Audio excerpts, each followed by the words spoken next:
अस्सलाम वालेकुम व्यूअर्स। शायद आप मुझे ऐसे वीडियोस बनाते देखकर चौंक गए होंगे, लेकिन चौंकने की ज़रूरत नहीं है क्योंकि आप में से एक व्यूअर की फरमाइश है कि मैं ऐसी वीडियोस अगर बनाकर अपलोड करूं तो वो उन्हें बेहतर समझ में आएगी। तो यहाँ पर मैं जो वीडियो बनाकर अपलोड करता हूँ आप लोगों के लिए, अगर आप लोगों को ऐसी वीडियोस पसंद है तो मैं आपके लिए ऐसी वीडियोस बनाऊंगा। और इसके अलावा कोई एक और मेरे भाई है जिन्होंने फरमाइश की है कि मैं एक ऐसा वीडियो भी बनाऊं जिसपे मैं कहूँ कि आप छुट्टियों में कैसे ज़्यादा से ज़्यादा स्टडी कर सकते हैं, पढ़ सकते हैं। तो आपकी वीडियो की फरमाइश भी ज़रूर पूरी होगी। सो पहले हम इस लेक्चर को सुनते हैं। So 5 P's of teaching. So let's begin.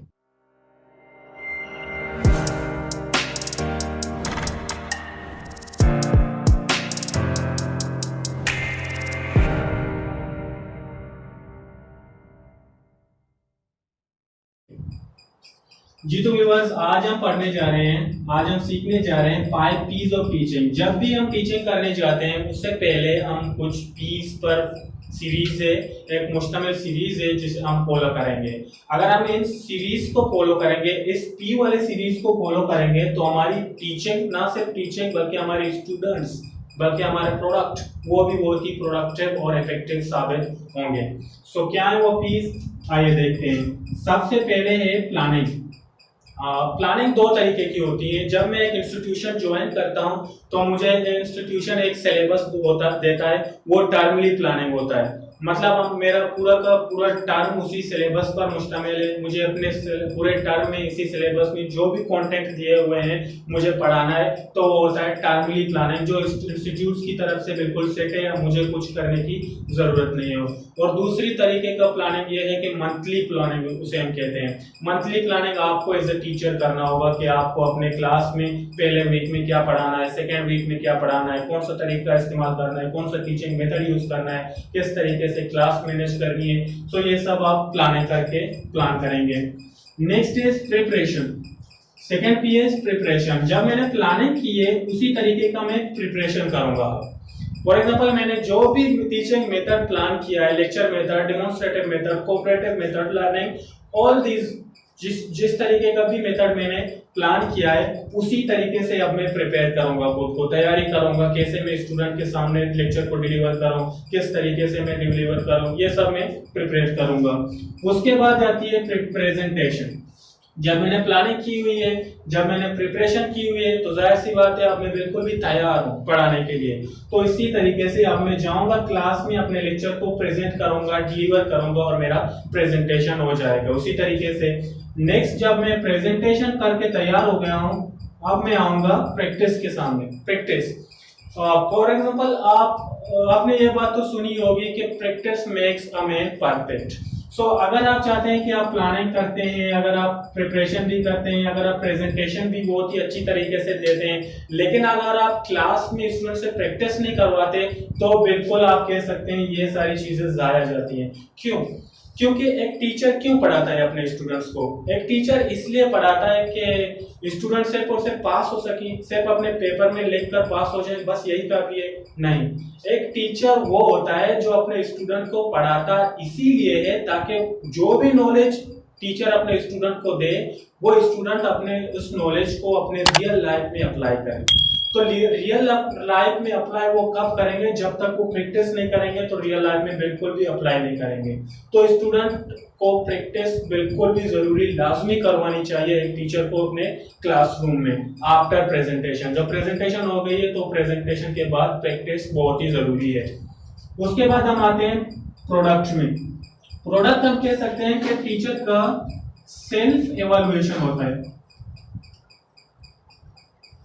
Teacher अपने आप को प्रोडक्ट के जरिए, प्रोडक्ट हम कह सकते हैं लर्नर्स को, स्टूडेंट्स को, जो मैं पढ़ा रहा हूँ। टीचर अपने प्रोडक्ट को देखेगा और फिर अपना सेल्फ एवेल्युएशन खुद करेगा कि मैंने जो प्लानिंग की है, प्रिपरेशन किया है, प्रेजेंटेशन की है, प्रैक्टिस की है, क्या मैं पास हो गया हूँ या फिर फेल हो गया हूँ।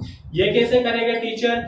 जब भी टीचर अपने क्लास में पढ़ाने जाता है तो उससे पहले उस टॉपिक की कुछ डिमांड होंगी, और उस डिमांड को हम कहेंगे लर्निंग ऑब्जेक्टिव्स।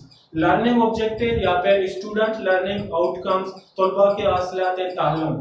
जब भी एक टॉपिक में पढ़ाने जाता हूँ इस टीचर, तो उस टॉपिक के बाद मुझे अपने माइंड में सेट करना होगा कि मैं इखलाकियात पढ़ाने जा रहा हूँ स्टूडेंट को। इस टॉपिक के बाद मेरे स्टूडेंट इखलाक के बारे में जाने और इखलाक को अप्लाई भी करें, अपने बड़ों के साथ नरमी से बात करें, वो बिल्कुल बदइखलाकी ना करें, अपने बड़ों के साथ छोटों के साथ लड़ाई ना करें, बिल्कुल उनके बिहेवियर में एक चेंज आना चाहिए इस टॉपिक के पढ़ने के बाद।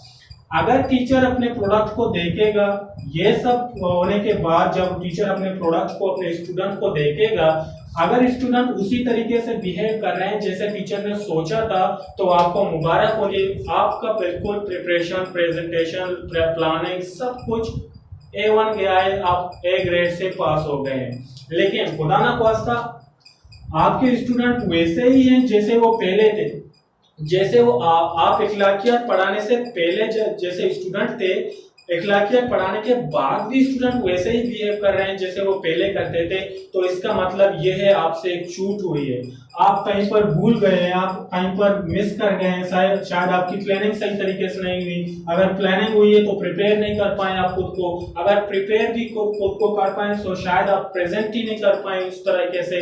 आपके जरिए से एक ना एक मिस्टेक जरूर हुई है, क्योंकि स्टूडेंट की बिहेवियर में एक भी चेंज नहीं आया है। जब स्टूडेंट के बिहेवियर में चेंज नहीं आता तो वो लर्न नहीं करेंगे। इसका मतलब ये है कि मेरा ये सीरीज बिल्कुल भी इफेक्टिवली फॉलो नहीं हो पाया है। तो इसी तरीके से आपको फिर से दोबारा कोशिश करनी चाहिए। जब स्टूडेंट्स फेल होते हैं, असल में स्टूडेंट तो फेल ही नहीं होते हैं, जब कोई स्टूडेंट फेल होता है तो उसका टीचर फेल हुआ है उसे समझाने में, उसे पढ़ाने में। ये बिल्कुल आपको एज टीचर आपको यही माइंडसेट रखनी चाहिए कि मेरा स्टूडेंट बिल्कुल भी फेल नहीं हुआ है, बल्कि मैं फेल हुआ हूँ उस स्टूडेंट को पढ़ाने में। जब आप फेल हो और स्टूडेंट एक फेल होता है तो हम उन्हें क्या मोटिवेट करते हैं, बेटा कोई बात नहीं, अगली दफा आप ठीक हो, पढ़ाई करें, आप मेहनत करें, आप पास हो जाएंगे। तो इसी तरह मैं आपको ये कहना चाहता हूँ, आपको भी खुद को भी मोटिवेट करना होगा।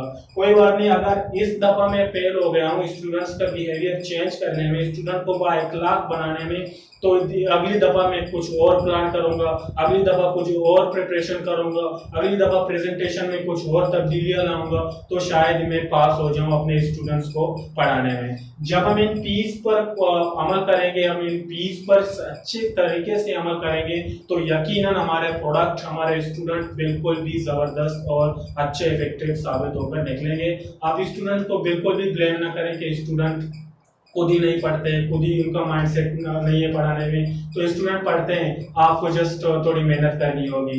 अगर आपको ये वीडियो पसंद आई है तो आप वीडियो को लाइक, शेयर, कमेंट और सब्सक्राइब जरूर करें, और बेल के आइकन को जरूर दबाएं, क्योंकि उसको दबाने से आपके पास हमारे वीडियोस की नई लेटेस्ट अपडेट आती रहेंगी। So thank you for watching the video, take care of yourself, see you in the next video, take care, Allah Hafiz.